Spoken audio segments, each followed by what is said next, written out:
All right, Zestfesters, it's time for our final cooking demonstration of day 2 of the 23rd Zestfest here in Fort Worth. Again, we thank you for joining us for the Hot and Spicy Food Festival, the best there is in the state of Texas. Let me tell you a little bit about the young lady you're about to meet. Curry Girl, when you see her, you're going to say, aha, she's one of those Zestfest people. She's not. Curry Girl is from Leeds, England. Okay, well, first, check. Not many people here from Leeds, England. That's where The Who did the Live at Leeds album, obviously, which was fantastic if anybody wants to go listen to Live at Leeds. She is of Indian ancestry. Not many people here are doing that either. So she brings 2 different cultures all the way to Texas, where she's been for almost 30 years. So she's Texas, okay? England, Indian, Texas. What could you do with that culinary diversity?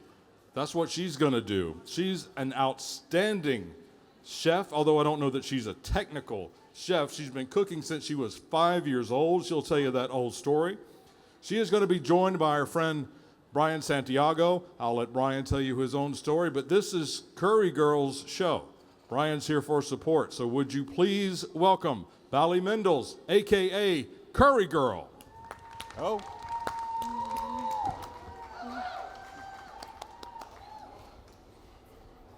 Hello guys, I am Bali Mendels, of course. Indian, Punjabi, born and raised from England. I know I really don't have a British accent, but a couple of glasses of wine later, it comes back. So I basically, these are all my curries. As you know, England is very, very well known for authentic Indian food. America, to me, who's born and raised from England, everything is Americanized. Not only is it Americanized, everything has chemicals in it. Now, Curry Girl kind of happened by accident. Full-time, my career is in the mortgage industry. I know interest rates kind of suck right now, but the mortgage industry is my career. About 2018, the mortgage industry was supposed to supposedly be slow. So my boss back then said, hey, I know you guys, if you have to get another career, go do something to make additional money back then. Well, I didn't know what else to do. All I knew was finance and numbers. So my best friend, who is the hairdresser, she was the hairdresser to the assistant to the owner of Dallas Farmers Market. She said, hey, why don't you go sell your curries? Make your curries and go sell it at Dallas Farmers Market. And I said, what? I don't know. I don't want to sell curries and go to Dallas Farmers Market. That's a lot of labor, a lot of hard work. Well, 2 weeks of doing it, she convinced me. I ended up at Dallas Farmers Market. The booth name back then, because I dragged another friend with me to sell her baking goods, was 2 Crazy Blondes at the Dallas Farmers Market. I actually sold my Indian samosas and I sold all my Indian curries at the Dallas Farmers Market. This is where it all began. And guess what? The mortgage industry never slowed down. So I was working my tail off doing that, and then at the same time selling curries. Somebody at that point said, hey, would you ever sell your base to your curries? And I said, I don't know, that's one more thing to do. But I did it. I didn't know what the heck I was doing. I cooked it a lot, and I put it in 32-ounce jars, and I brought it to Dallas Farmers Market in the coolers. And it was selling off the chain. And I'm like, I have something here. So then at that point, I tried to learn how to can it. I did not know how to can it. I was basically just selling it. And then I went to co-packers. One particular co-packer really, really tried hard to get this particular sauce to pass, but the problem is the pH levels has to be under 4.0 or 4.2. The magic is anything under 4% was brilliant and absolutely wonderful, but they couldn't do it, and he kept selling it and passing it and doing everything he could. Dr. Wagner, who is the person that does all the shelf life testing, declined it. Not once, but twice, but 3 times. So then I went to other co-packers. They all kept rejecting me. It was the very last co-packer that when I talked to him on the phone, he was very rude to me. He was talking to me in a belittling manner, and when he talked to me in a belittling manner, he said to me, Not even an Indian person from India can get this particular curry sauce to pass. And I said, well, yes, I'm Indian, but I'm not from India. I'm born and raised from England. Watch me do it. So it took me about 9 to 10 months to cook and cook and cook. I bought that little magic thermometer that the co-packers use, and I kept sinking it in there after 24 hours at pH levels. 10 months later, I did it. Came to 3.5. I sent it off to the labs for the temperature testing. For a whole month, they did that, and they sent it back to Dr. Wagner, and he passed it with flying colors. It happened during COVID. I sold everything online during COVID. It was tough times back then. My father-in-law passed away, so my husband didn't want me at the farmer's market doing anything, so I basically sold online all over the U.S., hired a marketing person to market my product all over. After that, after I passed, I trained a local mom and pop co-packer to cook my sauces, manufactured. Right after that, I made it on the Day Tripper show. After the Day Tripper show, I was voted Best People's Choice at the State Fair. I'm a really bestseller at the State Fair. And then last night, I won Best Category for Flavorful Food, #1. So today, we've already got back there, which you guys are gonna try, is the tikka masala. The tikka masala is already cooked with the chicken. It's very easy. Basically, my jars, they're not like a regular grocery store curry, but I'll tell you one big announcement after this. On the grocery store currently, right now, there are jars that only do 1 pound of food. They're watered down, they also have chemicals, and they don't have flavor. My jar, this particular one, does up to 7 pounds. So it feeds over 15 people. Basically, you take the jar, you put it in here with whatever vegetables or protein, cook it, and you're done. So that's what I'm about to do right now. I already have my potatoes ready. This one's gonna be cooked with my all-purpose medium mild. And we're gonna turn on the stove. I'm used to cooking in my own kitchen, by the way.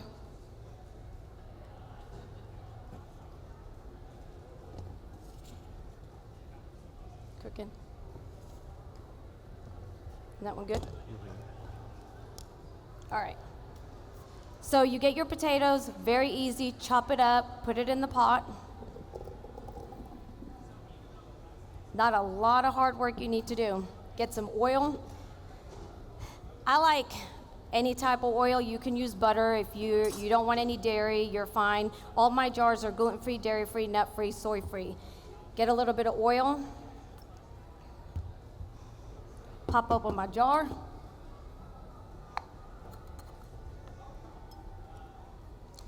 And then, do we have any, where's the spoons?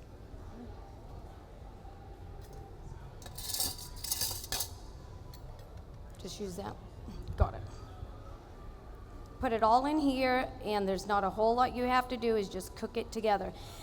You can cook any vegetables. My favorite vegetarian dish is potatoes and cauliflower, but today we're just gonna basically do potatoes only. I'm gonna put 2 jars in there since there's more than.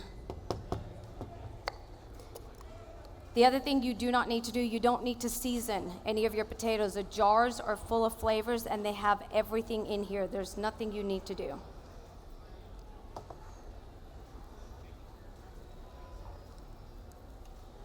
Mix it up.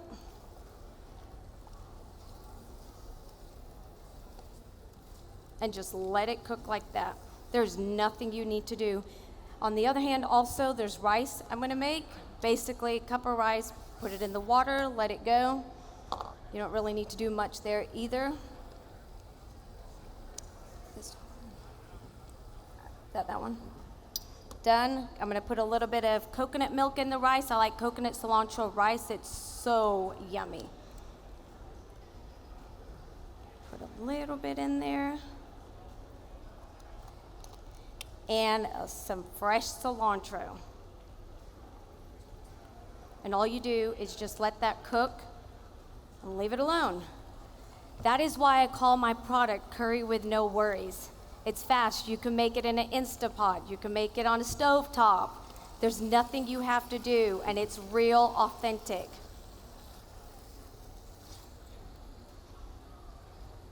And in the back, I did the chicken tikka, same thing, same concept. You can get 5 pounds of boneless chicken thighs, chop it up into bite size, put it in here, put the entire jar in there, quarter cup of water if you want to, or unsweetened coconut milk, and just leave it to cook. There's nothing. Grocery store curry, well, mine. There's a big announcement coming next week. Curry Girl is finally going to be hitting grocery stores after all of that. So that is next week, and I'll be making the announcement on my social media.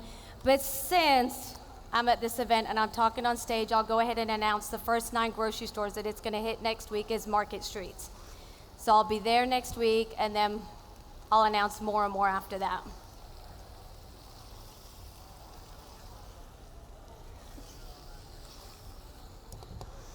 All right.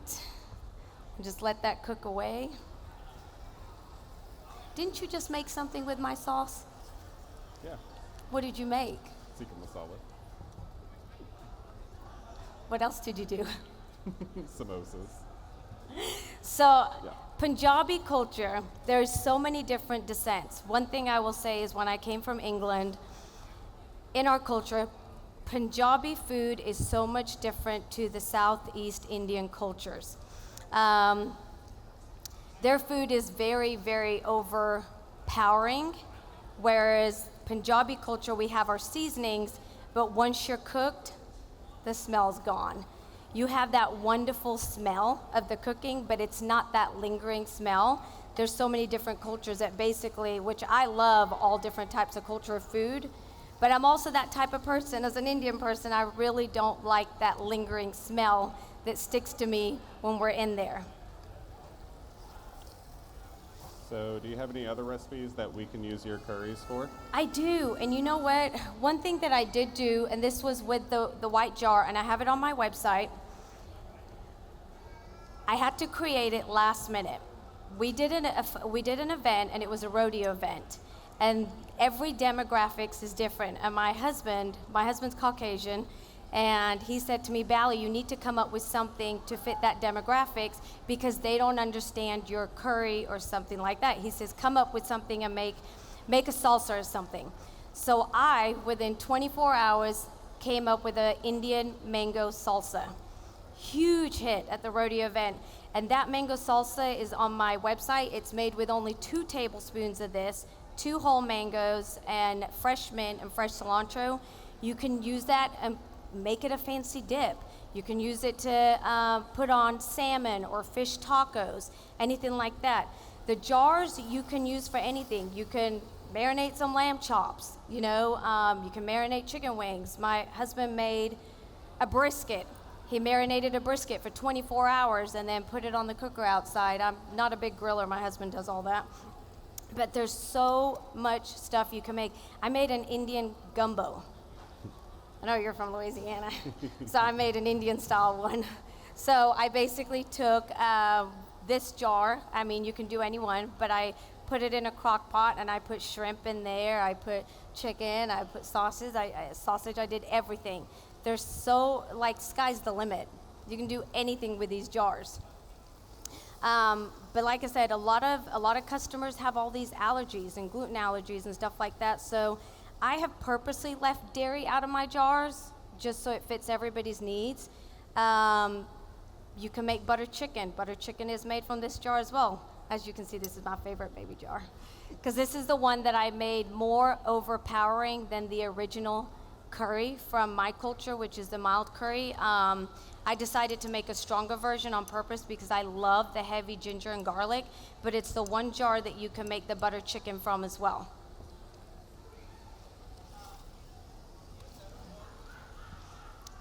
Say it again. This one? So the new label, this has the old label on it, but the actual new name of this is the all-purpose medium mild. And then the mild curry jar, the old name was mild curry. That is now called the signature one, and I changed it to the signature because that is the staple to the Punjabi culture. And then fun fact, tikka masala originated from our culture. And then other cultures took it and put their spin on it and made it sweet. So I have the unsweet flavor of the actual tikka masala at my booth right over there, Curry Girl.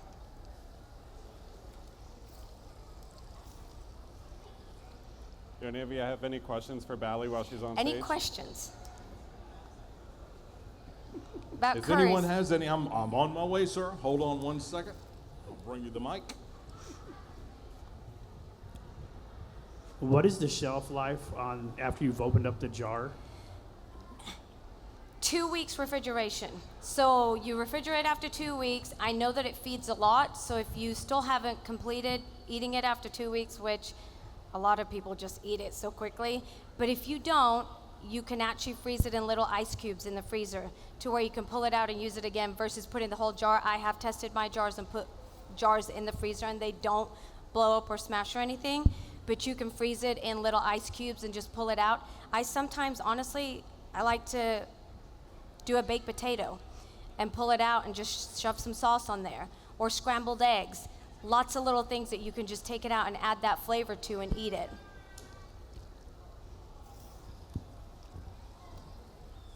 Any other questions for Curry Girl? That looks amazing, Valley. That does. Thank you. Do you Okay, see how here's a easy question that up is? here. Hold on a second. Yes, ma'am. When can we expect to see your product in grocery stores? So, we are delivering on Memorial Day, and that's when it's going to hit social media as well. And then they should have it ready to purchase by Wednesday. So, and then I'll be doing demos. So I'll be cooking and taking it into stores and doing live demos and meeting customers. And then after that, once everything's situated, we will be slowly announcing other stores down the line after that. What grocery stores, Valley? Can you announce Right that? now, the only thing that I can announce for right now is Market Street because it's all finalized, it's done. I've kept it to myself for 10 months. It's been in the works and it's been hard, but I didn't want to jinx myself. But they were here today talking to me as well. But it's all done. We finalized and handed over, and it'll be ready to sell on Wednesday.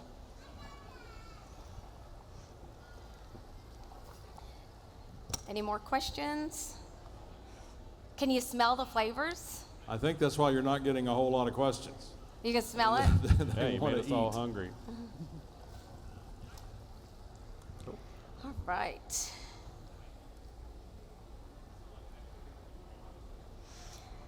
So, I always tell everybody, if you want curry in a hurry, you get my Punjabi curry sauce with no worries. That easy.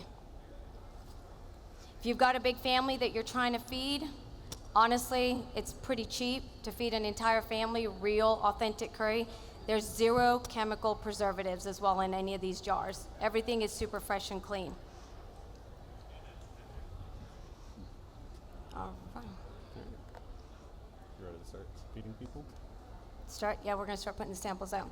We're gonna start putting the samples out here pretty shortly, and then you guys can start trying it all.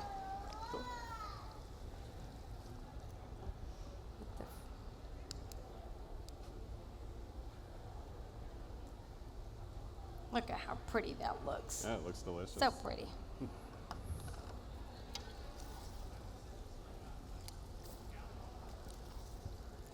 Let's say we're done. So how's it feel to officially be an award winner? It felt good. I know I kind of snuck out a little last night when the awards were done. I was so tired, but when you texted me, I was like super excited on my drive home. I had an hour drive home, and I didn't know if I was gonna win, but it felt so good. I mean, when you work so hard to build something, and I'm literally working 7 days a week between my full-time job and this, and I'm exhausted. So when he texted me that last night, I'm like, oh my gosh, I won an award. You know, and I never won an award before. And when I got the People's Choice at the State Fair too, I'm like, oh my gosh, it's happening. You know, the business is growing and it's growing in the right direction. People don't realize, you know, that how much work goes into growing your business. It doesn't happen overnight. I was telling somebody, I was at one of my events, and it was they know it. It was one of my worst events ever, and I almost gave up. I was exhausted. 3 days, and it wasn't just me. A lot of vendors had the same thing going as well. I think I probably sold 3 jars in that day, and I was gonna leave, and I was gonna go home. That's where Market Street found me. at the event where I nearly gave up. And I'm glad I did not give up. So I just stick it out and stay and make it happen. So to bring it all home, you made it through the stall that we hear Eddie Dean talking about, that you didn't. You stuck with it and you reached the promised land. Well, I'll tell you one thing after that event, and this is funny to me, so I'll tell it.